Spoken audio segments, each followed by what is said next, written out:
중요한 질문을 드립니다. 하나님께서는 인간을 구원하는 과정과 시간표를 보여주시는 두 가지 제도를 주셨습니다. 이 두 가지 제도가 무엇일까요? 성소와 절기입니다. 성소와 절기가 깊이 연결되어 있습니다. 성소에는 하나님께서 죄인을 구원하는 과정이 나타나 있고 그것이 절기와 맞물려서 돌아가고 있는 것입니다. 오늘 말씀의 주제가 바로 이것입니다. 성소와 절기가 어떻게 맞물려서 구원을 이루는지 말이죠.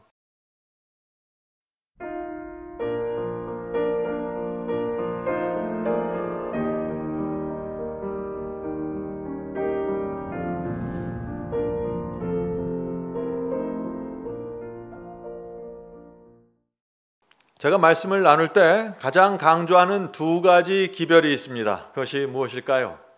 그것은 성소와 늦은 비입니다. 성도 여러분, 이 성소에 나타난 이 복음과 구원의 도를 정확하게 이해하고 정확하게 경험해야만 늦은 비를 위해서 준비할 수 있는 것입니다. 성소를 정확하게 보지 못하면 새로운 이설이 나타날 때마다 여기서 이런 소리 저기서 저런 소리 들릴 때마다 혼돈하고 흔들리게 될 것입니다. 이 성소에 나타난 진리가 저희를 보호하는 것입니다. 그래서 이번 기회에 제가 성소 연구 시리즈를 준비하게 된 것입니다. 성도 여러분, 구약시대 4,000년 동안 에덴 동산부터 4,000년 동안 하나님께서 동물의 희생제도와 성소를 통해서 인류를 구원하셨습니다. 구약시대만 성소를 통해서 하나님께서 사람을 구원하셨을까요? 그렇지 않죠. 예수께서 무덤에서 부활하시고 하늘로 올라가셔서 어디로 가셨습니까? 하늘 성소로 들어가신 것입니다. 그것이 히브리서의 이야기입니다.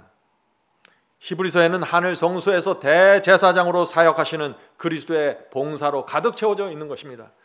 그래서 4,000년 동안 지상 성소에서 이루어지고 있었던 그 구원이 하늘 성소로 옮겨지게 된 것입니다. 성소는 그대로 존재하는 것입니다. 성도 여러분, 이 성소는 인간의 구원과 심판을 보여주는 하나님의 청사진입니다. 하나님께서 어떻게 우리를 구원하시고 어떻게 용서하시고 어떻게 중보하시고 어떻게 심판하는지 이 전체 모습이 성소에 나타나 있는 것입니다. 그러므로 이 기독교에 존재하는 모든 구원론들을 이 성소에 집어넣고 확인해 보면은 무엇이 진짜이고 무엇이 문제가 있는지 알 수 있게 되는 것입니다. 성소에서 입증되지 않는 구원론은 가짜입니다. 성도 여러분, 잊지 마시기 바랍니다. 구약시대 4,000년 동안 하나님께서 성소 제도를 통해서 죄를 해결하셨습니다. 용서하시고 구원하셨습니다. 그렇다면 신약시대에는 또 다른 새로운 방법으로 우리를 구원하실까요? 그렇지 않다는 것입니다. 하나님께서 성소의 시스템과 충돌되는 또 다른 방법으로 구원하지 않으신다는 것입니다. 하나님께서는 어제와 오늘과 내일이 항상 같습니다. 그림자도 없는 분입니다. 하나의 방법으로 세상 끝까지 가는 것입니다. 물론 그리스도께서 피를 흘리고 돌아가셨기 때문에 더 이상 동물의 피가 흘려질 필요는 없죠. 그래서 신약시대는 그리스도의 피로 구원받는 것입니다. 성소는 여전히 존재하는 것입니다. 그 성소가 하늘에 있는 것입니다. 자, 오늘은 성소의 서론이기 때문에 기본적인 것들을 정리하도록 하겠습니다. 성소 여러분, 성소 제도가 언제 시작되었죠? 어디서 시작되었죠? 에덴 동산에서 시작됐습니다. 에덴 동산에서 죄가 시작되었을 때 성소가 시작된 것입니다. 하나님께서는 이 죄를 범한 아담과 하와에게 가죽옷을 입히는 장면이 나오죠. 그것이 성소의 시작입니다. 창세기 3장 21절입니다. 창세기 3장 21절. 여호와 하나님이 아담과 그 아내를 위하여 가죽옷을 지어 입히시느니라. 이것은 놀라운 장면입니다. 죄를 범한 사람들에게 가죽옷을 입힌다는 것이 무슨 뜻일까요? 동물이 피를 흘리고 죽었다는 것입니다. 왜 동물이 죽었을까요?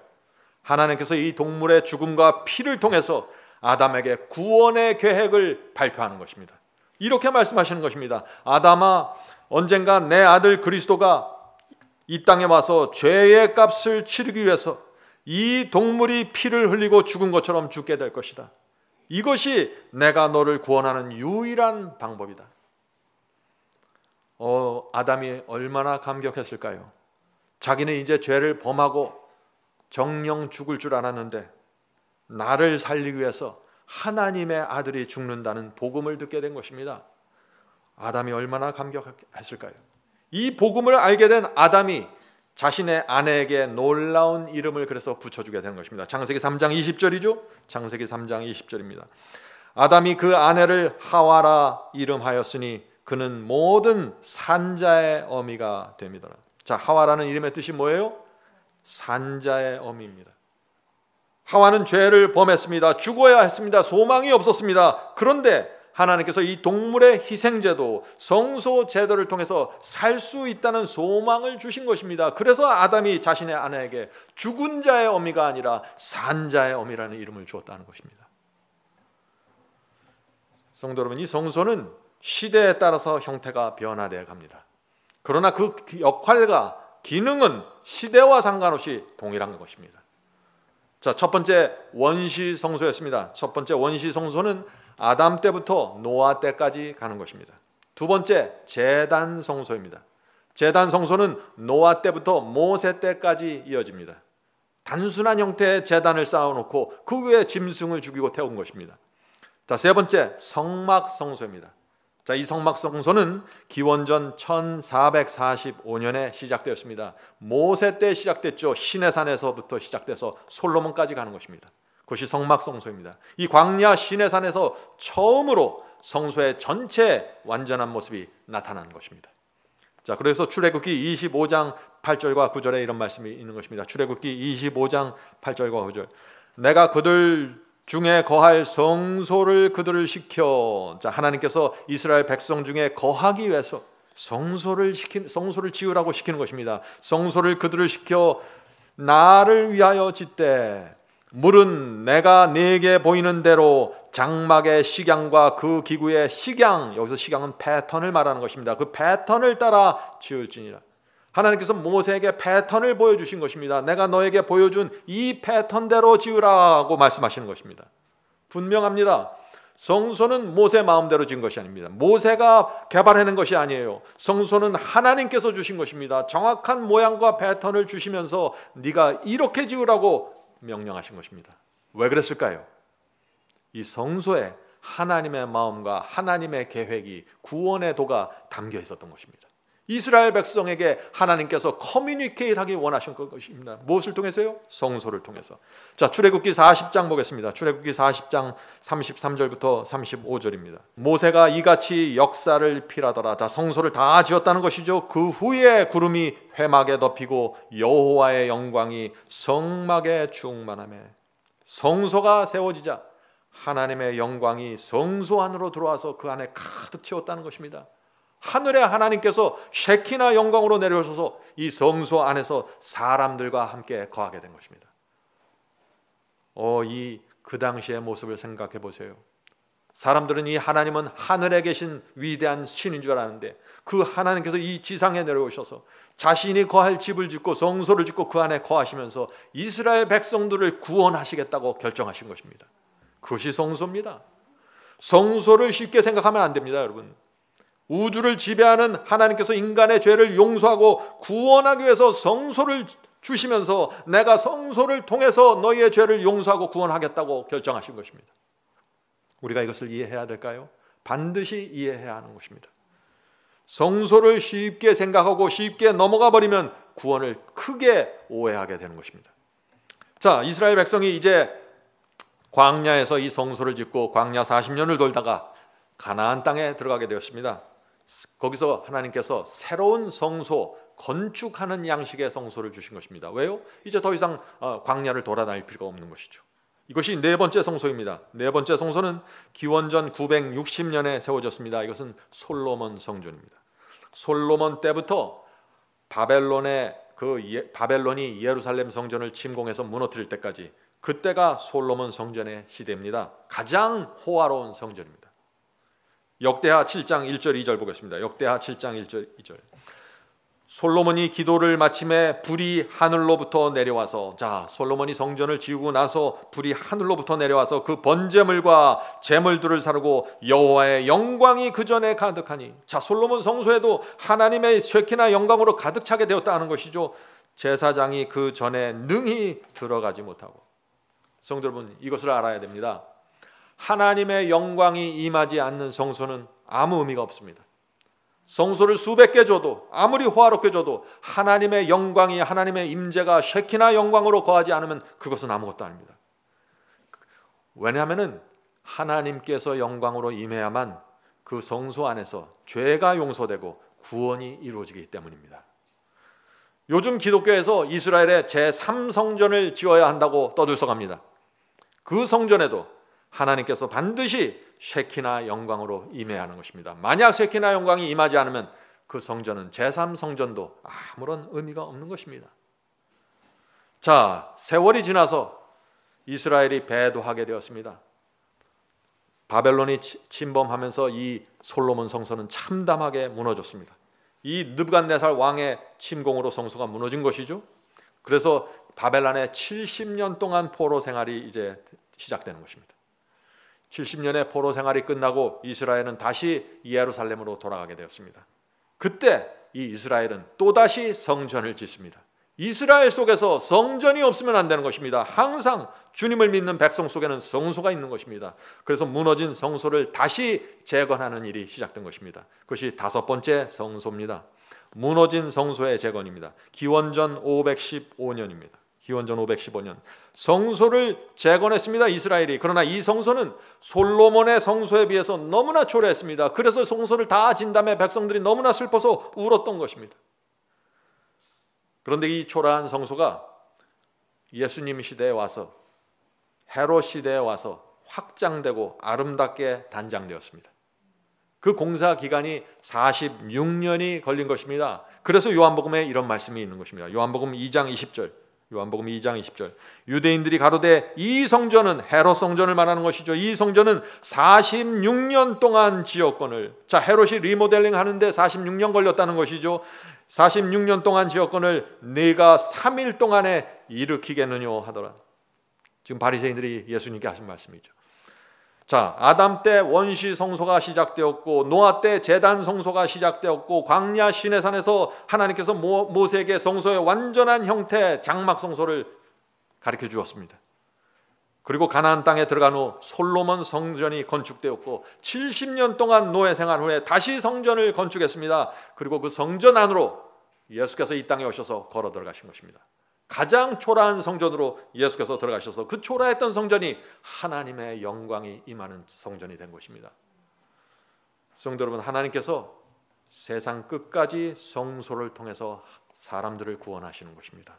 오늘날 기독교가 놓친 것이 바로 여기에 있는 것입니다. 성소를 놓쳤어요. 그래서 성소를 놓친 상태에서 구원론을 만들어내고 교리를 만들어내다 보니까 성소와 계속해서 충돌하는 교리들이 나오게 된 것입니다.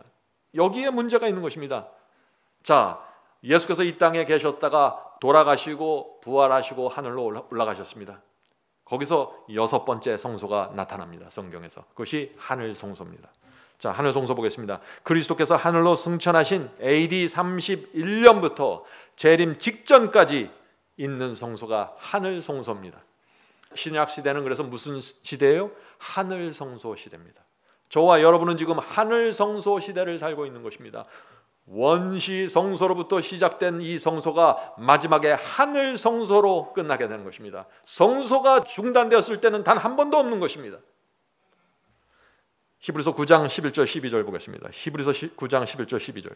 그리스도께서 장래 좋은 일의 제사장으로 오사 손으로 짓지 아니한, 자, 손으로 짓지 않는 하늘 성소를 말하는 것이죠. 손으로 짓지 아니한 더 크고 완전한 장막으로 말미암아 염소와 송아지의 피로 아니하고 오직 자기 피로 영원한 속죄를 이루사 단번에 성소에 들어가셨느니라.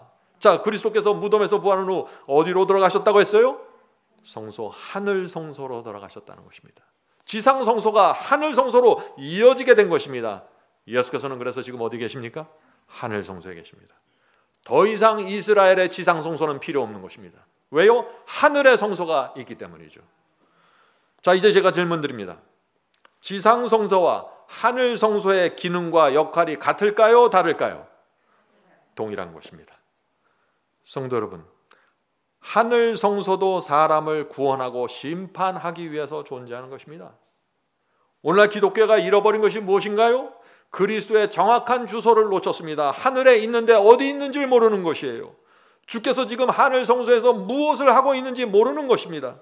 그래서 하늘 성소에서 이루어지고 있는 그 구원의 계획과 이 땅의 교회들이 가르치고 있는 구원론들이 전혀 맞지 않는 것입니다. 계속해서 충돌되는 것입니다.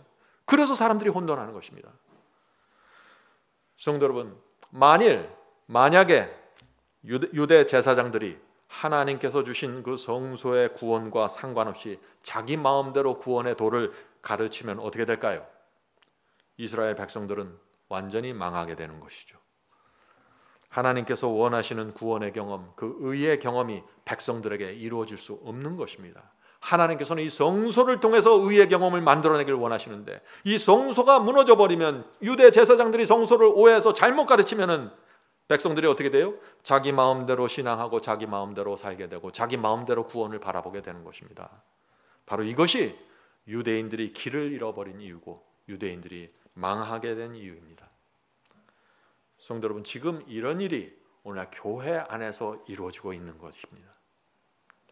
성도 여러분, 잘 생각해 보세요. 지금 기독교에 어떤 일이 벌어지고 있는지. 자, 예수께서 부활하신 후에 하늘 성소에서 대제사장이 되었습니다. 대제사장으로 취임하신 것입니다. 자, 히브리서 8장 1절 2절 보겠습니다. 히브리서 8장 1절 2절. 히브리서는 하늘 성소로 가득 찬 성경입니다. 이제 하는 말의 중요한 것은, 중요한 말이 있다는 것이죠. 이러한 대제사장이, 그리스도 대제사장이 우리에게 있는 것이라. 자, 그리스도께서 우리를 위하여 하늘 성소의 대제사장이 됐다는 것입니다. 죄인을 구원하기 위해서 되신 것입니다. 그가 하늘에서 위엄의 보좌 우편에 앉으셨으니 성소와 참 장막에 부리는 자라. 이 장막은 하늘 성소를 말하는 것이죠. 이 장막은 주께서 베푸신 것이요 사람이 한 것이 아니라. 자, 하늘에 성소가 있는 것입니다. 예수께서 거기 대제사장으로 지금 계신 것입니다. 히브리서 8장 5절입니다. 히브리서 8장 5절. 저희가 섬기는 것은, 유대인들이 구약시대에 섬겼던 성소는 하늘에 있는 성소의 모형과, 하늘 성소의 모형이라고 했어요. 모형이 뭐냐면 카피예요. 복사본이라는 것입니다. 성소의 모양과 그림자라. 자, 구약시대의 성소는 하늘 성소의 복사본이고 그림자라는 것입니다. 무슨 뜻인가요? 원형이 있어야 복사도 있고 원형이 있어야 그림자도 있는 건 아니에요. 하늘 성소가 원형이고 이 땅에 있는 성소가 그림자였다는 것입니다. 가피였다는 것입니다. 자, 계속해서 읽겠습니다. 하늘에 있는 성소의 모형과 그림자라. 모세가 장막을 지으려 할 때 지시하심을 어둠과 같으니 가라사대 삶과 모든 것을 산에서, 시내 산에서 내게 보이던 본을 쫓아 지으라 하셨느니라. 분명하죠? 원형은 하늘 성소입니다. 지상 성소는 모형과 그림자입니다. 자, 이것이 무슨 뜻인가요? 원형은 하늘 성소이고 이 지상 성소는 모형과 그림자. 이것이 무슨 뜻일까요? 두 가지 의미가 있습니다. 첫 번째 의미는 지상 성소를 주신 이유는 사람들에게 하늘 성소에서 이루어지는 구원과 심판을 보여주고 이해시키고 경험케 하기 위해서 주셨다는 것입니다. 그래서 하늘 성소는 원형이고 이 땅에 있는 것은 모형과 그림자라고 말하는 것입니다. 두 번째 의미는 성소는 하늘 성소를 아주 작은 사이즈로 만든 모형이라는 것입니다. 자, 예를 들어보죠. 우리가 신도시를 개발할 때 시청에 가면 무엇이 있나요? 그 신도시 전체를 한눈에 볼 수 있게 압축한 모형도가 있죠? 그 모형도는 실제 도시에 비하면 아주 작은 것입니다. 그렇죠? 네, 마찬가지입니다. 하늘 성소와 지상 성소의 관계가 그런 것입니다. 하늘 성소는 상상할 수 없는 엄청난 크기입니다. 하늘 성소에서는 삼위 하나님께서 계시고 천사들이 다 계신 것입니다. 천천만만의 천사들이 다 성소 안에 계신 것입니다. 얼마나 클까요? 하늘 성소에서 삼위 하나님과 천사들이 구원을 이루는 것입니다. 그럴 때 지상에서 그의 합당한 칭의와 성화의 경험을 해야 된다는 것입니다. 성소에 맞춰서 말이죠. 내 맘대로의 경험이 아니에요. 성소에, 하늘 성소에서 이루어진 그 봉사 사역에 맞춰서 이 땅에서 성도들의 마음속에서 의의 경험이 같이 이루어져야 한다는 것입니다. 그것이 원형과 모형의 이야기입니다. 그래서 바울은 우리 몸도 성소라고 한 것입니다. 지상 성소가 있고 하늘 성소가 있고 몸의 성소가 있는 것입니다. 우리 안에 마음 성소가 있다 하는 것이죠. 왜 우리 몸이 성소라고 말하고 있을까요? 우리의 의의 경험이 우리 속에서 이루어져야 하기 때문입니다. 하늘에서 그리스도께서 중보하시고 봉사하실 때, 심판하실 때 우리 속에서 그와 함께 그와 비례해서 의의 경험이 이루어지고 따라가야 하기 때문입니다. 그래서 우리 몸도 우리 마음도 성소라고 말하고 있는 것이에요. 성도 여러분, 근데 아무 몸이나 성소가 될 수 있을까요? 아닙니다. 바울은 분명하게 얘기합니다. 고린도전서 6장 19절 20절입니다. 고린도전서 6장 19절 20절. 너희 몸은 너희가 하나님께로 받은 바 너희 가운데 계신 성령의 전인 줄 알지 못하느냐. 너희는 너희 것이 아니라 값으로 산 것이 되었으니 그런즉 너희 몸으로 하나님께 영광을 돌리라. 자, 바울은 너희 몸은 성소라고 했습니다. 자, 그런데 우리의 몸이 언제 성소가 될까요? 태어나면 바로 성소가 됩니까? 아니에요. 우리 안에 성령께서 거하실 때 성소가 되는 것입니다. 우리가 죄를 고집하고 성령의 호소를 거절하면 어떻게 될까요? 성령께서 우리 속에 거하실 수 없는 것입니다. 성령께서 거하실 수 없는 성소가 되어버리는 것입니다. 성도 여러분, 우리 몸이 언제 성소가 될까요? 진심으로 회개할 때 성소가 됩니다. 진리를 어린아이와 같이 단순한 마음으로 받아들일 때 성소가 되는 것입니다. 우리가 회개하고 거듭날 때 성소가 되는 것입니다. 영혼의 성전에서 죄가 사라질 때, 성령께서 우리 마음을 지배하실 때 우리 몸이 성소가 되는 것입니다.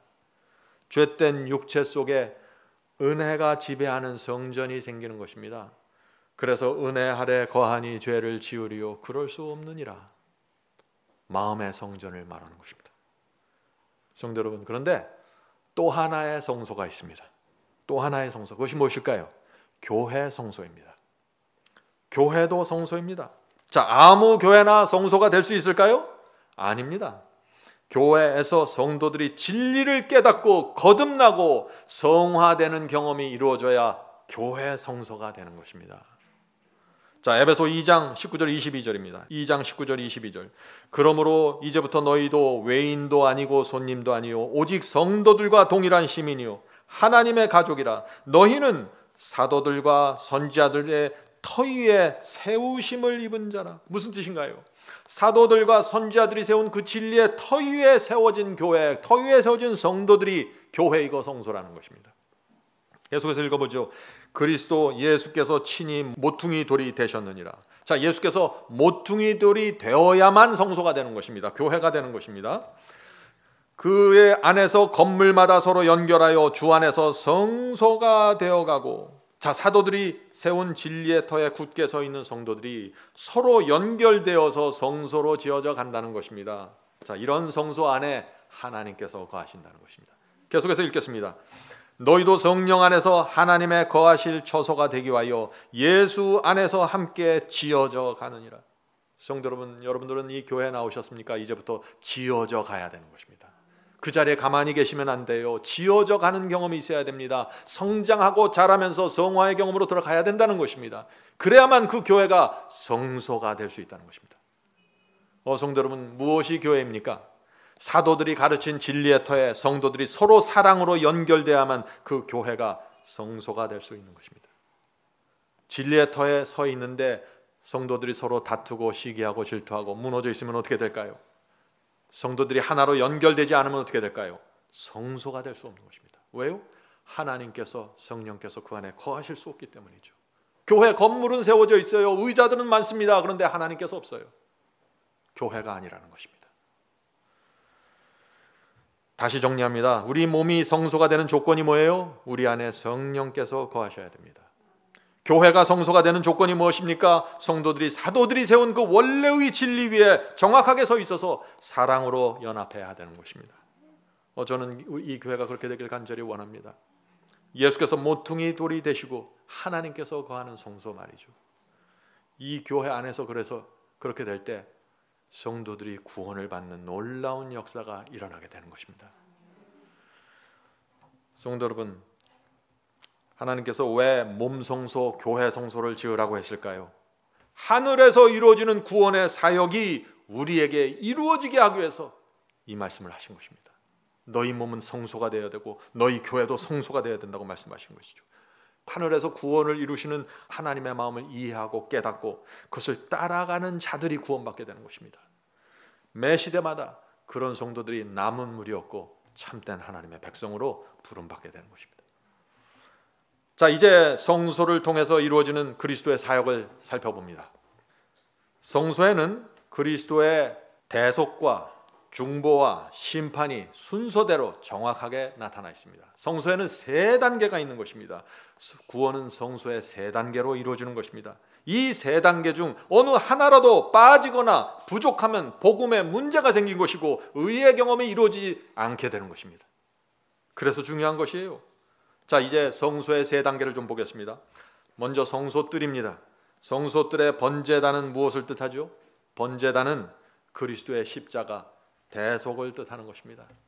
예수께서 이 땅의 성소에 내려오셔서 번제단에서 십자가를 세우신 것입니다. 번제단에서 우리 죄를 용서하기 위해서 그리스도께서 피를 흘리고 돌아가신 것입니다.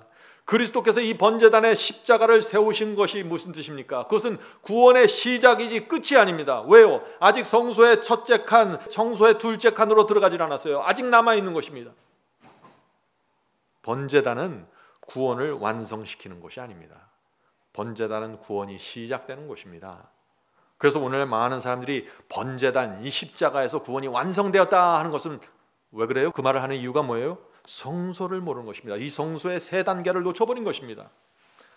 자, 번제단은 그래서 그리스도의 피로 죄의 값이 완전하게 치루어진 것입니다. 무엇이 치루어졌어요? 죄에 대한 대가가 치루어진 것이지 구원이 완성된 것은 아닙니다. 구원은 어디서 완성돼요? 성소 첫째 칸 가고 둘째 칸 지성소에 가서 거기서 완성되는 것입니다. 자, 성소의 첫째 칸은 그러면 무엇을 상징할까요? 그리스도의 중보를 뜻합니다. 그리스도께서 번제단에서 흘린 그 피를 가지고 하늘 성소로 올라가셨습니다. 그리고 거기서 중보를 하고 계신 것입니다. 성도 여러분, 중보가 무엇입니까? 시험과 유혹을 받을 때, 여러분께서 유혹을 받을 때 간절하게 기도하면은 주께서 그 성소에서 성령의 은혜를 베풀어 주셔서 승리로 인도해 주시는 것입니다. 여러분의 마음을 붙잡고 흔들리지 않게 붙잡아 주시는 것입니다. 그것이 중보입니다. 그러므로 이 중보의 사역이 없으면 구원을 받을 수가 없는 것입니다. 번제단에서 이루어질 수 없는 것이에요. 중보를 통해서 용서받고 중보를 통해서 승리가 이루어지는 것입니다. 이 경험이 우리 안에서 이루어져야만 구원이 되는 것입니다. 자, 그렇다면 지성소는 무엇을 뜻할까요? 지성소, 심판입니다. 오해하지 마세요. 심판은 우리를 구원하기 위한 심판이집니다. 멸망하기 위한 심판이 아니에요. 지성소는 구원이 결정되는 곳입니다. 그리스도의 중보와 성령의 은혜를 통해서 우리를 알곡으로 성장시키는 것이 심판입니다. 성령께서 우리의 부족함을 알려주시고 모난 성품을 깎아내서 그리스도의 신부로 준비시키는 것이 심판입니다. 그래서 이 심판이 끝날 때 우리는 그리스도의 아내가 될 준비가 되는 것입니다. 그때 예수께서 재림하시는 것입니다. 혼인 예식을 하는 것입니다. 자, 이제 중요한 질문을 드립니다. 하나님께서는 인간을 구원하는 과정과 시간표를 보여주시는 두 가지 제도를 주셨습니다. 몇 가지 제도요? 두 가지 제도를 주셨습니다. 이 두 가지 제도가 무엇일까요? 성소와 절기입니다. 성소와 절기가 깊이 연결되어 있습니다. 성소에는 하나님께서 죄인을 구원하는 과정이 나타나 있고 세 단계로 나타나 있고 그것이 절기와 맞물려서 돌아가고 있는 것입니다. 오늘 말씀의 주제가 바로 이것입니다. 성소와 절기가 어떻게 맞물려서 구원을 이루는지 말이죠. 성도 여러분, 성소는 동물의 죽음과 피를 통해서 구원과 심판이 이루어지는 것을 설명해 주고 있고 절기는 달력과 날짜를 통해서 구원과 심판이 어떻게 이루어지는 것을 보여주는 것입니다. 이해하시겠죠? 성소는 동물의 죽음과 피를 통해서 구원과 심판을 설명합니다. 그런데 절기는 달력과 날짜를 통해서, 절기는 날짜니까요. 절기는 달력과 날짜를 통해서 하나님의 구원과 심판이 어떻게 이루어지는지 설명하는 것입니다. 그래서 이 두 개가 같이 맞물려서 가는 것입니다. 하나님께서 유대인들에게 몇 월 며칠 어떤 절기를 지키라고 어떻게 지키라고 명하셨습니다. 그리고 그걸 통해서 구원과 심판이, 내가 너에게 베푸는 구원과 심판이 어떻게 이루어지는지 보여주길 원한 것입니다. 유대인들의 문제가 무엇인가요? 하나님의 마음과 의도를 오해했습니다. 절기에 무엇을 먹으라고 하니까, 무엇을 하라고 하니까 그것만 열심히 하면 구원을 이루겠지 착각한 것입니다. 절기에 포함되어 있는 하나님의 마음과 하나님의 의도를 전혀 이해하지 못한 것입니다. 그래서 율법주의에 매몰돼 버린 것입니다. 성도 여러분, 중요한 것은 절기의 날짜와 의식이 아니에요. 절기의 의미와 그것이 표상하는 것이 무엇인지, 그리고 절기에서 내가 어떤 경험을 해야 되는지, 이것이 중요한 것입니다. 이것을 놓쳐버리면 절기를 수백 번 지켜도 아무런 의미가 없는 것입니다. 성도 여러분, 오늘날 기독교의 복음이 왜 이렇게 혼탁하게 되었을까요? 성소와 절기에서 나오는 빛을 놓쳐버린 것입니다. 그래서 오해에 빠진 것이에요. 자, 그래서 우리는 이제부터 절기를 좀 살펴봐야 합니다. 절기는 레위기 23장에 자세히 나옵니다. 유대인들은 7대 절기를 지켰습니다. 7대 절기입니다. 씨 뿌리는 봄에 네 절기를 주셨고 추수하는 가을에 세 절기를 주셨습니다. 봄의 네 절기는 그리스도의 초림을 통해서 성취되었고 가을의 세 절기는 그리스도의 심판과 재림을 통해서 성취되는 것입니다. 자, 그러면 이제 우리가 이 절기들을 살펴보죠. 봄의 네 절기를 살펴보겠습니다. 봄의 네 절기가 있다는데 그것이 무엇인가요? 유월절, 무교절, 요제절, 오순절입니다. 또 가을에 세 절기가 있죠. 무엇입니까? 나팔절, 대속제일, 장막절입니다. 그래서 봄의 네 절기, 가을의 세 절기, 이 일곱 절기를 통해서 하나님께서 당신의 구원과 심판이 어떻게 이루어지는지 이스라엘 백성들에게 계속해서 교육시킨 것입니다. 성도 여러분, 이 일곱 절기가 성소와 깊이 연결되어 있습니다. 이 절기와 성소가 어떻게 연결되어 있는 것을 우리가 들여다보면은 하나님의 사랑과 지혜와 그 세밀함에 우리가 무릎을 꿇게 되는 것입니다. 자, 이제 봄절기를 살펴보겠습니다. 봄절기의 시작은 유월절입니다. 유월절부터 시작됩니다. 유월절이 되면 유대인들은 항상 정해진 시간에 3시에 어린 양을 죽였습니다. 왜 그렇게 했을까요? 예수께서 유월절 어린 양으로 돌아가시는 것을 예표하기 위해서 정확한 시간에 맞춰서 양을 죽인 것입니다. 자, 그래서 고린도전서에 이런 말씀이 있는 것입니다. 고린도전서 5장 7절입니다. 우리의 유월절 양 곧 그리스도께서 희생이 되으셨느니라. 예수께서는 이 유월절인 금요일 오후 3시가 되자 십자가에 운명하셨습니다. 인류를 위한 대속이 이루어진 것입니다. 언제요? 유월절에 말이죠. 하나님께서 표상으로 주신 유월절이 정확하게 성취된 것입니다. 성도 여러분, 제가 성소와 절기가 서로 맞물려 있다고 했죠? 예수께서 이 유월절 어린 양이 되셔서 십자가에 돌아가셨을 때, 그렇다면 이 성소에서 동시에 무엇이 이루어진 것입니까? 성소와 절기는 맞물린다고 했으니까 번제단에서, 성소의 번제단에서 대속이 이루어진 것입니다. 성소의 번제단에서 인류를 위한 희생 제물이 바쳐진 것입니다. 다시 말해서 성소뜰에 있는 번제단은 그리스도의 십자가 죽음을 상징하는데 그것이 유월절 날짜에 이루어졌다는 것입니다.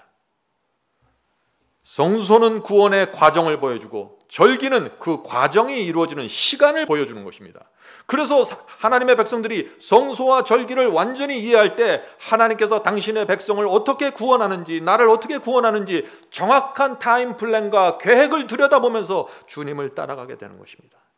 이것이 어린 양이 인도하는 대로 따라가는 자들입니다. 모든 절기의 표상은 한 번 성취되면 다시 오지 않습니다. 유월절은 2000년 전에 이미 성취되었습니다. 십자가에서 성취되었어요. 그래서 다시 돌아올 필요가 없는 것입니다. 계속해서 유월절을 지킬 필요가 없어요. 지금부터 계속해서 유월절을 지킨다고 해도 아무 의미가 없는 것입니다. 성도 여러분, 하나님의 마음과 의도, 절기를 주신 하나님의 마음과 의도를 정확하게 보지 않으면 엉뚱한 곳으로 빠져나가게 되는 것이에요. 유월절 다음의 절기는 무엇입니까? 유월절 다음에 어떤 절기입니까? 무교절입니다. 무교절은 유월절 다음부터 일주일 동안입니다. 유월절, 무교절, 요제절이 나란히 붙어 있습니다. 성도 여러분, 무교절은 그리스도의 생에서 어떻게 성취되었을까요? 무교절은 그리스도께서 무덤에 들어가심으로 성취되었습니다. 유월절에 어린 양으로 십자가에 돌아가셨고 무교절에 무덤에서 지내셨습니다. 유대인들은 유교절에 어떤 떡을 먹었다고 했어요? 누룩이 들어가지 않는 떡을 먹었다고 했습니다. 그래서 무교절이죠. 왜 누룩이 없는 떡을 먹었을까요? 성경에서 누룩은 죄와 위선을 뜻하죠. 그래서 유월절에 돌아가신 그리스도의 십자가를 바라보면은 내 마음에서 무교절의 경험이 이루어진다는 것입니다. 죄가 빠져나가고 위선이 빠져나간다는 것입니다. 순수한 그리스도인이 되는 것입니다. 어디 앞에서요? 유월절에 돌아가신 그리스도를 바라보면서 내가 무교절의 경험으로 돌아가는 것입니다. 누룩이 없는 마음 말이죠. 유월절 십자가의 피로 마음을 씻으면 어떻게 됩니까? 새 마음을 받게 됩니다. 전에는 세상을 사랑했는데 이제 세상에 관심이 없어지게 됩니다. 죄에 누룩이 없는 사람으로 되는 것입니다. 죄가 싫어집니다. 위선이 싫어집니다. 순결해지고 싶습니다. 이 무교절의 경험이 이루어지는 것이 성도입니다. 이 유월절의 경험, 무교절의 경험이 계속해서 우리 속에서 이루어지는 것입니다. 성소에서 그리스도께서 움직이시고 그 움직이시는 움직임에 따라서 절기가 계속 바뀌어 나가는데 그것에 맞춰서 우리가 계속 의의 경험을 따라가는 것입니다. 그래서 이 세 가지가 같이 움직이는 것입니다. 성소와 절기와 우리 마음이죠. 자, 이제 요제절로 넘어갑니다. 유월절 3일 후에 요제절이 있습니다. 성도 여러분, 이 요제절에는 어떤 일이 이루어질까요? 요제절은 부활의 표상입니다.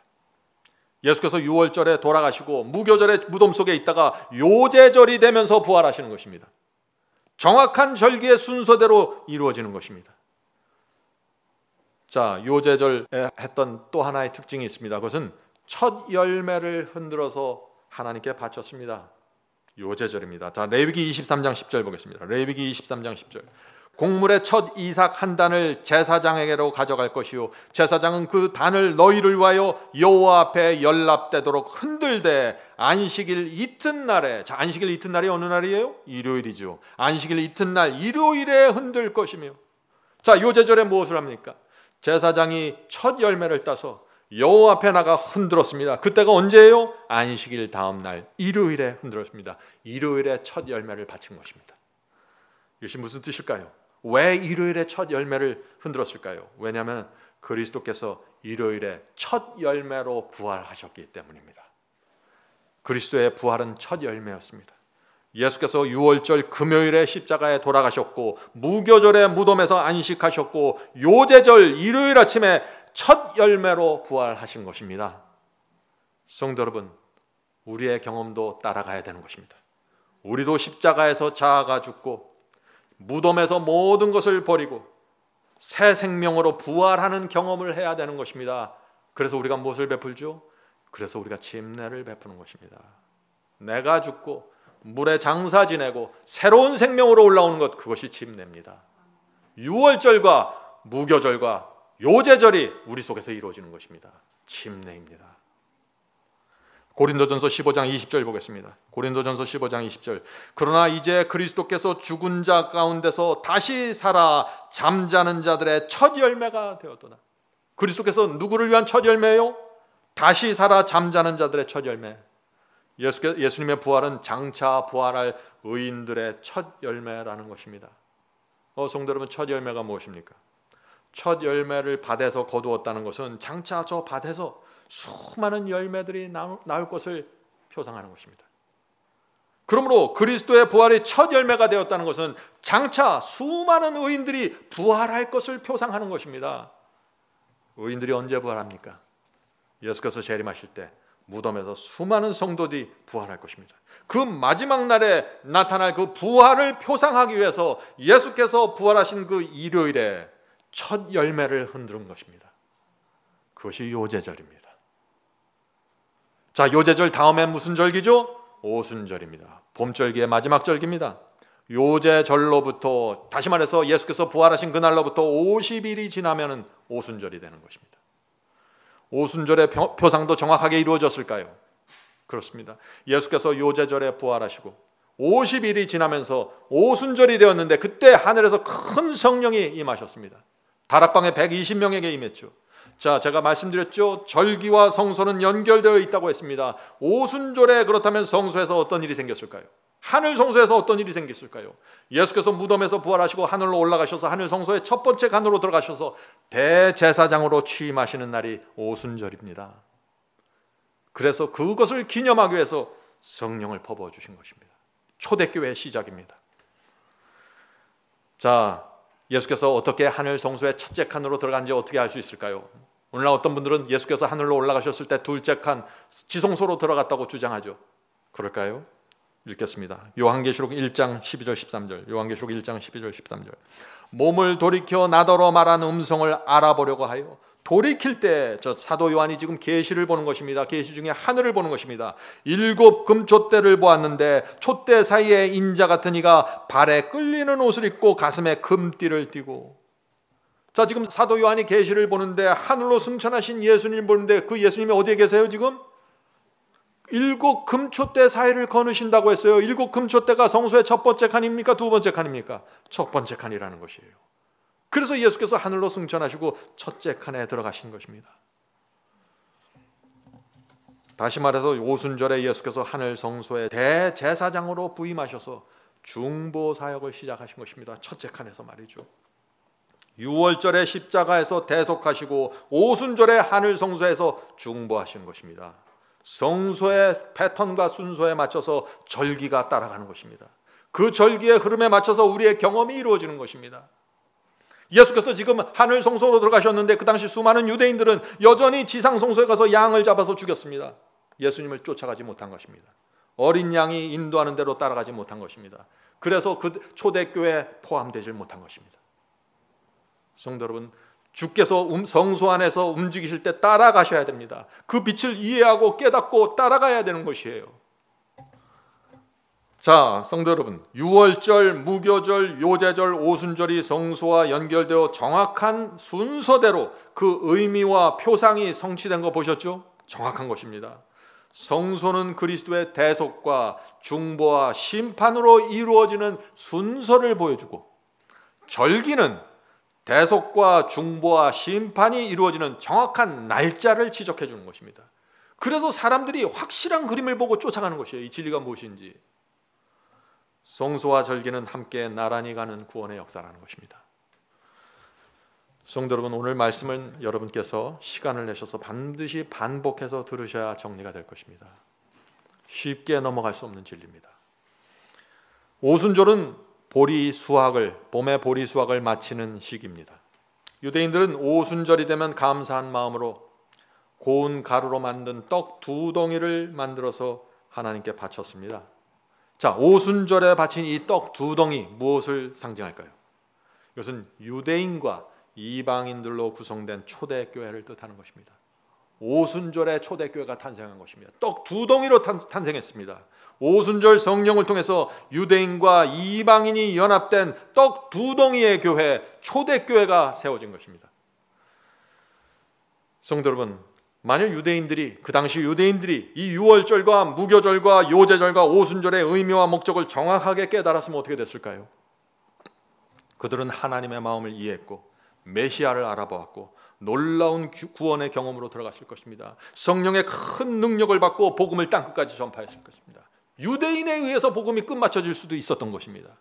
그러나 그들이 진리를 놓쳤습니다. 왜 그런 일이 생겼어요? 성소와 절기를 오해함으로 그 참담함이 벌어진 것입니다. 오늘날도 마찬가지입니다. 성소와 절기를 이해하지 못하면 깊은 암흑 속에 빠지게 되는 것입니다. 성도 여러분, 하나님께서 이 절기를 주신 의도와 목적이 무엇입니까? 이 질문에 대답할 수 있는 성도가 마지막 성도입니다. 진리에 대한 빛을 갖고 있는 성도들이에요. 하나님께서는 봄과 가을의 7절기를 통해서 구원과 심판이 어떻게 이루어지는지 보여주시는 것입니다. 봄절기의 의미와 목적을 생각하면서 사람들이 그리스도의 초림을 위해서 준비하기를 원하신 것입니다. 그것이 하나님의 마음이었습니다.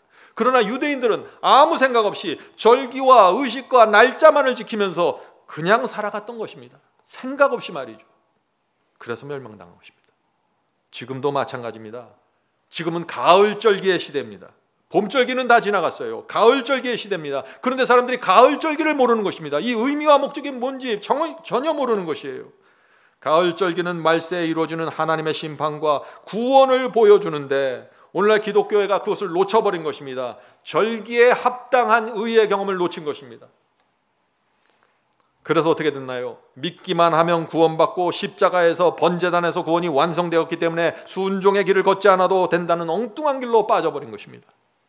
성도 여러분, 우리가 이것을 이해해야 합니다. 제 말씀 잘 들어보세요. 이 세상 어떤 교회도 순종하지 말라는 교리를 세운 교회는 없어요. 많은 사람들이 그래요. 우리 교회에서도 순종하라고 얘기하는데요. 그것이 아니에요. 모든 교파는 순종하라고 설교합니다. 최선을 다해서 살라고 말해요. 그러나 진리에 완전하게 굴복하라고 말하지 않습니다. 성령의 호소에 완전하게 굴복하라고 말하지 않아요. 어느 정도 순종하고 어느 정도 죄를 버리면 나머지는 은혜가 덮어준다고 말하는 것입니다. 여기에 문제가 있는 것이에요. 마치 하나님께서 어느 정도 죄와 불순종을 인정해 주는 것처럼 가르치고 있는 것입니다. 거짓 복음입니다. 성도 여러분, 죄는 반드시 버려야 됩니다. 성령께서 이것이 죄라고 알려주실 때 반드시 회개하고 버려야 하는 것입니다. 이 세상 누가 감히 하나님의 말씀과 계명 앞에서 그것을 무시하고 외면하면서 하늘 도성에 들어갈 것을 생각할 수 있을까요? 그럴 수 없는 것입니다. 지금 기독교 전체가 미혹에 걸려 있다는 사실을 이해해야 되는 것이에요. 오순절로 봄절기가 끝났습니다. 그러면 이제 가을 절기가 될 때까지 4개월이라는 긴 시간이 흘러가는 것입니다. 이 기간은 길고 뜨거운 여름입니다. 이 봄절기와 가을절기의 이 긴 기간이 무엇을 상징할까요? 뜨거운 핍박을 받는 중세기 1000년의 종교와 암흑시대입니다. 광야교회 시대입니다. 초대교회가 지나가고 광야교회로 들어가는 것입니다. 중세기 암흑기 동안 성도들이 큰 핍박을 받았는데 그때 그리스도께서 하늘 성소에서 그들의 간절한 기도를 중보하시고 광야교회를 세우시고 인도한 것입니다. 그것이 1260년의 예언 아닙니까? 긴 여름이 그렇게 지나고 곡식을 추수하는 가을이 오는데 그 가을 절기의 첫 번째 절기가 무엇일까요? 그것이 나팔절입니다. 나팔절은 무엇입니까?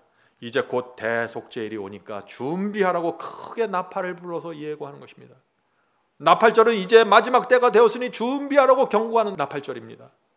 그래서 나팔절 다음에는 대속죄일이 오는데 그날에 이스라엘의 온 백성들이 하나님 앞에 나가 심판받는 것입니다. 한 해 동안 살아온 자신의 삶과 생애를 놓고 심판받는 것입니다. 대속죄일의 심판은 성소 어디에서 이루어졌나요? 지성소입니다. 대제사장은 1년 마지막 대속죄일에 지성소에 들어가서 심판에 참여합니다. 자, 이것이 무엇을 표상할까요? 절기와 성소는 같이 가죠. 같이 표상합니다. 하늘 성소의 첫 번째 칸에서 중보하시던 그리스도께서 마지막 때가 되면서 심판을 베풀기 위해서 심판하시기 위해서 지성소로 들어가시는 것입니다. 그리스도께서는 계속해서 하나님께서 계시는 지성소를 향해서 움직이십니다. 성소 뚫러 오셔서 번제단으로 가셔서 첫째 칸으로 가시고 마지막 둘째 칸 지성소까지 가시는 것입니다. 그때 모든 구원의 역사가 마쳐지게 되는 것입니다. 예수께서 성소 안을 이동하실 때마다 우리도 경험으로 참여해야 되는 것입니다. 예수께서 번제단에서 피를 흘리셨을 때 우리도 회개로 참여해야 되는 것입니다. 예수께서 성소 첫째 칸에서 중보하실 때 우리도 나를 부인하고 십자가를 지는 성화로 참석해야 되는 것입니다. 예수께서 지성소에서 심판을 시작하실 때 알곡으로 신부로 준비되어야 되는 것입니다. 하늘 성소와 우리의 경험은 직결되어 있는 것입니다. 성도 여러분, 예수께서는 지성소를 향해서 계속해서 움직이신다고 했죠. 성소뜰의 번제단에서 6월절의 어린 양으로 예수께서 희생됐습니다. 오순절이 되면서 예수께서 하늘 성소 첫 번째 칸으로 올라가셔서 중보 사역을 시작하셨습니다. 그리고 길고 뜨거운 중세기가 지나갑니다. 세상 끝이 되었습니다. 예수께서 그렇다면 어디로 들어가실까요? 이번에는 지성소로 들어가서 심판을 베푸시는 것입니다. 누가 알곡이고 누가 가라지인지, 누가 그리스도의 신부로 준비되는지 심판하시는 것입니다. 그것이 지성소의 대속죄입니다. 지성소 사역이 그 대속죄일이에요. 자, 그렇다면은 이 대속죄일 심판은 무엇을 기준으로 이루어질까요? 심판의 기준은 무엇입니까? 지성소 법궤 안에 있는 십계명이 기준입니다. 그래서 하나님께서 지성소에 법궤를 두시고 그 안에 십계명을 두셨다는 것입니다. 그래서 요한계시록은 마지막 시대, 이 지성소 시대, 대속죄일 사는 모든 의인들을 말할 때마다 저희는 하나님의 계명을 지키고라고 말하는 것입니다. 왜요? 지성소의 성도들이라는 것이죠. 요한계시록 12장 17절입니다. 요한계시록 12장 17절. 용이 여자에게 분노하여 돌아가서, 자, 마지막 시대입니다. 사탄이 성도들을 공격하는 마지막 시대 모습이죠. 용이 여자에게 분노하여 돌아가서 그 여자의 남은 자손 곧 하나님의 계명을 지키며 예수 증거를 가진 자들로 더불어 싸우려고 바다 모래 위에 섰더라. 자, 마지막 시대 여자의 남은 자손이 누구예요? 지성소에 있는 십계명을 지키는 것입니다. 지성소에 들어가신 예수 그리스도를 따라서 들어가서 그 안에 계신 법궤에 있는 계명을 지키는 성도들이 있다는 것입니다. 그들이 마지막 시대 여자의 남은 자손이라는 것입니다. 그런데 사탄은 이것을 어떻게 미혹했나요? 천주 십계로 온 세상 사람들을 인도해 버렸습니다. 지성소에 들어가는 길을 막아버렸어요. 구원은 번제단에서 십자가에서 완성되었기 때문에 성소에 들어갈 필요가 없어지게 된 것입니다. 사람들은 성소를 몰라요. 지성소에서 무엇이 이루어지는지 모르는 것입니다. 그래서 성도 여러분, 성소는 예수께서 인류를 구원하기 위해서 움직이는 이동 경로를 보여줍니다. 무엇을 보여줘요? 이동 경로입니다. 예수께서 성소에서 움직이실 때 우리의 신앙이 따라가야 되는 것입니다.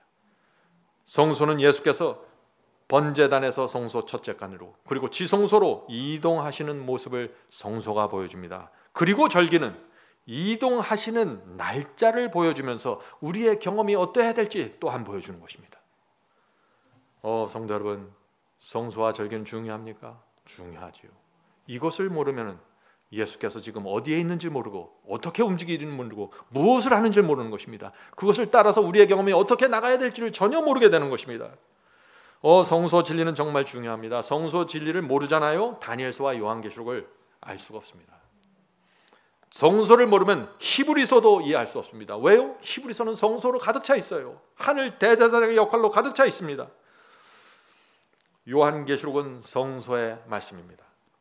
요한계시록을 보면은요, 예수께서 하늘 성소에서 무슨 일을 하고 어떻게 움직이는지 계시록의 순서대로 나옵니다. 자, 계시록 1장에서 무엇이 나와요? 하늘에 승천하시는 그리스도께서 7 금초대 사이를 거느시는 모습이 나오죠. 8장에 가면은 분향단 앞에서 성도들이 기도하는 그 기도를 받아서 중보하시는 모습이 나옵니다. 다시 말해서 계시록 1장부터 8장까지는 하늘에 승천하신 그리스도께서 성소 첫 번째 칸에서 봉사하시고 중보하는 장면이 나온다는 것입니다. 요한계시록 8장 3절 4절 보겠습니다. 요한계시록 8장 3절 4절. 또 다른 천사가 와서 제단 앞에 서서 금향로를 가지고, 자, 금향로 어딘가요? 분향단 위에 금향로가 올려져 있죠. 성소 첫 번째 칸의 기구입니다. 금향로는.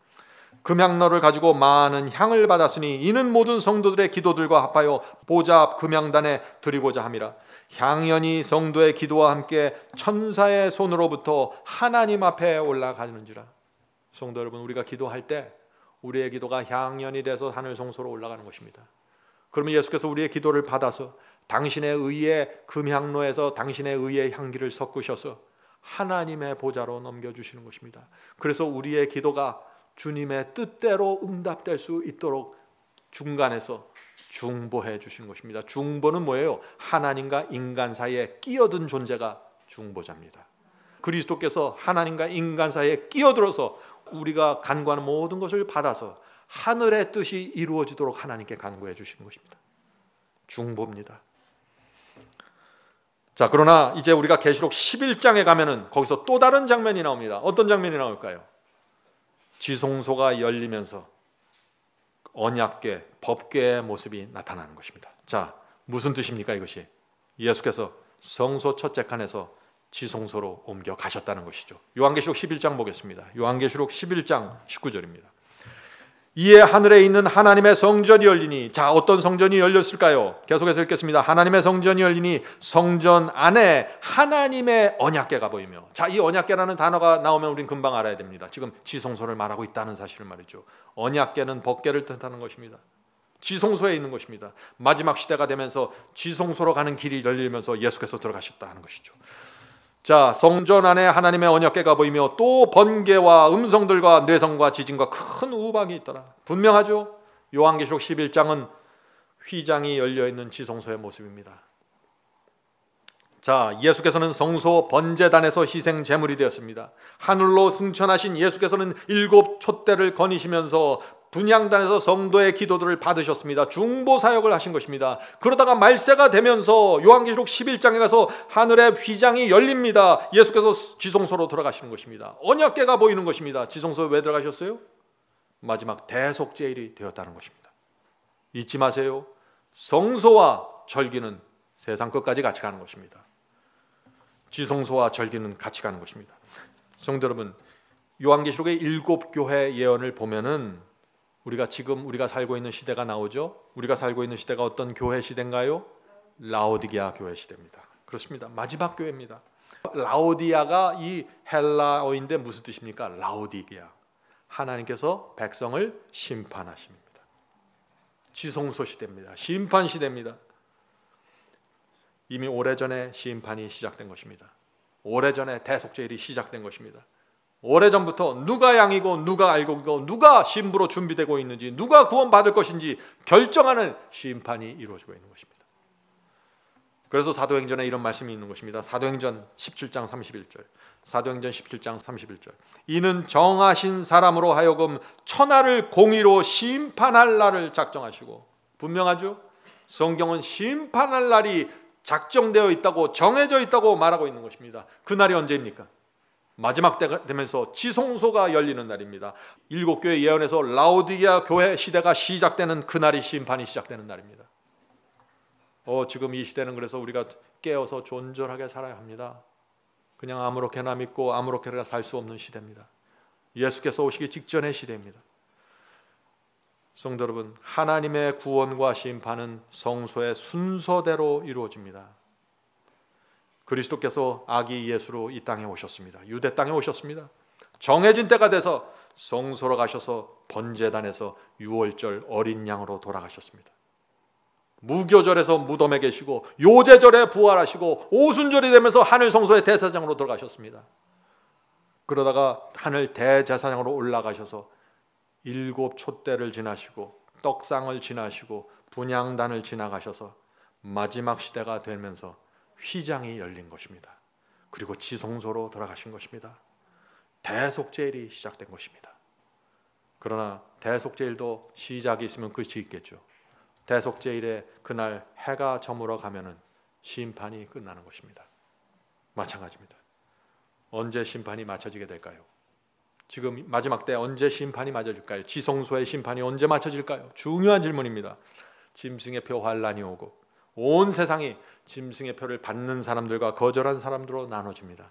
그때가 되면 누가 알곡이고 누가 가라지인지 결정되는 것입니다. 그때 은혜의 시간이 끝나고 심판이 맞춰지는 것입니다. 심판이 끝났기 때문에 예수께서 지성소에서 다시 나오셔서 7 재앙을 땅에 쏟는 것입니다. 7 천사를 통해서 말이죠. 이 마지막 7째 재앙, 7장에서 마지막 7째 재앙이 내리면 그때 예수께서 하늘을 가르시고 재림하셔서 심판을 통해서 준비된 번제단과 성소 첫 번째 강과 마지막 지성소를 통해서 준비된 알곡과 신부들을 데리러 이 땅에 오시는 것입니다. 하늘로 가시는 것입니다. 그것이 뭐예요? 7 절기 중에 마지막 절기 장막절입니다. 유대인들에게 장막절은 한 해의 추수를 마친 후에 그 기쁨과 감사와 환희로 드린 잔치를 베푸는 것입니다. 마지막 절기입니다. 그날이 얼마나 감격스러웠을까요? 성도 여러분, 이 장막절은 예수 그리스도의 재림 때에 이루어지는 것입니다. 예수께서 우리를 데리고 하늘의 장막절로 참석하시는 것입니다. 우리 모두 그 장막절에 참여하게 되길 간절히 바랍니다. 성도 여러분, 성소에서 이루어지는 이 십자가와 중보와 재림의 전체 장면이 보이십니까? 이걸 보아야 되는 것입니다. 성소와 7 줄기가 나란히 가면서 어떻게 구원이 이루어지고 어떤 의의 경험이 그 속에서 이루어지는지 보아야 하는 것입니다. 이걸 보지 못하면 미혹당하는 것이에요. 오늘날 기독교에 흩어져 있는 거짓 복음들에 미혹당하는 이유가 뭡니까? 성소와 절기로 이루어지는 하나님의 구원의 전체 모습을 놓쳤기 때문입니다. 여러분이 듣고 믿는 모든 구원론들을 성소와 절기의 시스템에 집어넣으세요. 그리고 그 속에서 확인해 보세요. 무엇이 진짜이고 무엇이 문제인지 정확하게 드러날 것입니다. 아주 단순하게 확인할 수 있어요. 교회에서 순종하라고 설교한다고 진리가 아닙니다. 그 설교는 모든 교파에서 해요. 하나님께서 정해놓으신 성소의 절기와 의미를 이해하고 정확하게 설명해 줄 수 있어야 합니다. 그리고 그에 합당한 거듭남과 성화와 심판의 경험을 백성들에게 줄 수 있는 복음을 찾아야 되는데 그것이 진짜 복음입니다. 그 복음 외에는 저와 여러분을 구원할 수 있는 복음이 세상에 없는 것입니다. 심판과 재림을 보면서 성도들에게 정확한 준비할 수 있도록 인도하는 복음, 이것이 마지막 시대 남은 무리에게 주신 복음입니다. 성령께서 부디 우리 눈을 열어주셔서 정확한 구원의 도를 보여주시길 간절히 바랍니다. 하늘에 계신 저희들의 아버지, 성소를 통해서 지금 이 시대가 어느 시대인지 때를 분별할 수 있도록 도와주시옵소서. 일곱 절기를 통해서 저희가 하나님께서 지금 이루시는 구원의 경험이 어디까지 가야 되는지 볼 수 있도록 인도해 주시옵소서. 하늘에 계신 아버지, 하늘 성소에서 이루어지는 그 구원의 역사가 저희 마음속에서 이루어질 수 있도록 도와주시옵소서. 하나님께서 일곱 절기를 주시면서 나눠주시는 그 구원의 의도와 계획이 우리 마음속에서 이루어질 수 있도록 도와주시옵소서. 하늘에 계신 아버지, 이 시간에 저희의 모든 죄와 저희의 우상들을 주 앞에 내놓습니다. 저희 마음속에 성령을 보내주셔서 참된 의의 경험으로 인도해 주시옵소서. 어린아이와 같은 단순한 믿음으로 주님을 따라갈 수 있도록 허용해 주시옵소서. 새 마음을 주셔서 죄를 미워하고 의를 사모하게 도와주시옵소서. 하늘에 계신 아버지, 이 하나님의 마지막 시대의 말씀을 붙잡고 이곳에 모여있는 성도들이 하나님의 눈에 보실 때 성소로 세워질 수 있도록 도와주시옵소서. 하늘에 계신 아버지, 이제 저희 남은 생애 동안 주님을 따라가길 원합니다. 주님을 사랑하고 주께 주신 말씀과 진리대로 살기를 원합니다. 날마다 성령을 보내주셔서 저희를 인도해 주시옵소서. 예수님의 이름으로 간절히 기도드립니다. 아멘.